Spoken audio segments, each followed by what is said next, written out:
पश्चिमी एशिया में छिड़ी जंग की आग अब भारत की थाली और अर्थव्यवस्था तक पहुंच चुकी है। भारत के प्रीमियम बासमती चावल का निर्यात करने वाले पंजाब और हरियाणा के निर्यातक इस समय गहरी वित्तीय और लॉजिस्टिक संकट से जूझ रहे हैं। बता दें कि चालू वित्त वर्ष यानी कि 2025 से 26 में निर्यात का लक्ष्य 83% से ज्यादा हो चुका था, लेकिन जंग के कारण भुगतान अटकने और समुद्री रास्तों में रुकावट ने व्यापारियों की रातों की नींदें उड़ा दी है। संकट में भारत में बासमती निर्यात में पंजाब और हरियाणा की हिस्सेदारी लगभग 75 से 80% है। कुछ मीडिया रिपोर्ट्स के मुताबिक इस साल निर्यात के आंकड़े पिछले साल से भी बेहतर रहे, लेकिन निर्यातकों के चेहरे पर खुशी के बजाय चिंता की लकीरें देखने को मिली। इसका सबसे बड़ा कारण था पेमेंट क्राइसिस। बता दें कि बासमती का व्यापार ज्यादातर उधारी यानी क्रेडिट पर चलता है और युद्ध की वजह से बैंकिंग चैनल ठप पड़ गए। खासतौर पर ईरान, जो भारतीय बासमती का सबसे बड़ा खरीदार है, वहां से पैसा वापस आने की कोई भी गारंटी नजर नहीं आ रही।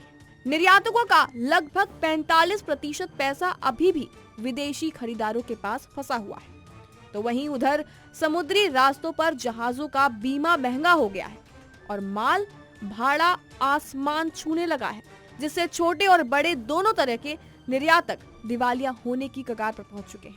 आपको समझाते हैं कि ये पूरा माजरा आखिर है क्या। तो दरअसल आपको बता दें कि पंजाब और हरियाणा के निर्यातकों ने 31 जनवरी 2026 तक लगभग 5.4 से 5.5 मिलियन टन बासमती चावल का निर्यात कर दिया था। ये इस साल के 6.5 मिलियन टन के लक्ष्य का करीब 83% है। पिछले साल कुल निर्यात 6 मिलियन टन था, जिसे देखते हुए इस साल की डिमांड काफी मजबूत रही। दिसंबर और जनवरी में रमजान के महीने की तैयारी के चलते खाड़ी देशों में भारी मांग आई थी, लेकिन समस्या ये है कि इस भेजे गए माल का पैसा अभी तक भारत नहीं पहुंचा है।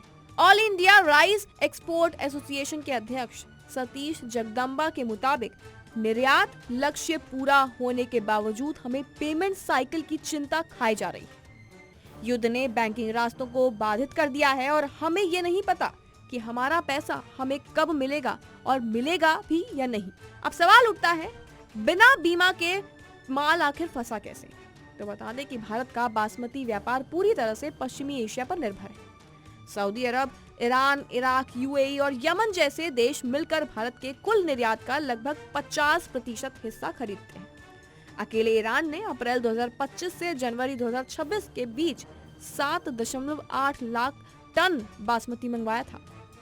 ईरान के साथ व्यापार में अक्सर लंबे समय की उधारी यानी कि 6 से 8 महीने में दी जाती है। बड़ी बात तो यह है कि कई निर्यातकों ने ईरान भेजे जाने वाले माल का पूरा बीमा नहीं कराया था, क्योंकि पहले के व्यापारिक नियमों में इसकी छूट थी और अब युद्ध और प्रतिबंधों के चलते ये खेप सबसे ज्यादा जोखिम में है।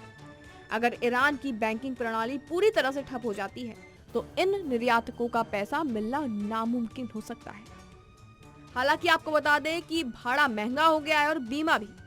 जंग के कारण लाल सागर और खाड़ी के समुद्री रास्तों पर खतरा बढ़ गया है।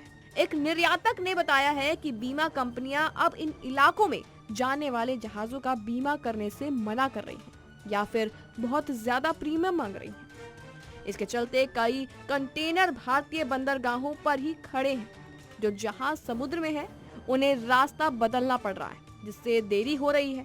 शिपिंग कंपनियां सुरक्षा जोखिम का हवाला देकर माल भाड़ा कई गुना बढ़ा रही है। बंदरगाहों पर खड़े माल के कारण स्टोरेज और डेमरेज चार्ज यानी कि विलंब शुल्क का बोझ भी निर्यातकों पर ही पड़ रहा है। अब सवाल उठता है, क्या कभी भी ये पैसा वापस आने की उम्मीद है? तो बता दें कि Punjab rice millers and export association के निर्देशक अशोक सेठी ने अपनी चिंता जाहिर करते हुए कहा कि पंजाब और हरियाणा का बासमती हमेशा से एक भरोसेमंद ग्लोबल प्रोडक्ट रहा है, लेकिन आज हम अभूतपूर्व वित्तीय संकट का सामना कर रहे हैं। रमजान से पहले भारी निर्यात किया गया था, जिसका पैसा महीनों से पहले आ जाना चाहिए था, लेकिन अब तक वो नहीं आया है। ईरान के मामले में जोखिम बहुत ज्यादा है। हर निर्यातक यही पूछ रहा है कि क्या हमें हमारा पैसा कभी भी मिल पाएगा। सवाल अब ये उठता है कि सरकार इसको लेकर क्या कदम उठा रही है। तो बता दें कि निर्यातकों की गुहार के बाद केंद्र सरकार एक्शन मोड में आ चुकी है। 2 मार्च को नई दिल्ली के वाणिज्य भवन में एक उच्च स्तरीय बैठक हुई। वाणिज्य विभाग के वरिष्ठ अधिकारियों ने युद्ध के असर की समीक्षा की। चुनौतियों से निपटने के लिए एक विशेष तरह की कोऑर्डिनेशन मैकेनिज्म बनाया गया है और वहीं भाड़े की लागत, शिपमेंट में देरी और भुगतान के जोखिमों पर हर हफ्ते नजर रखी जाएगी।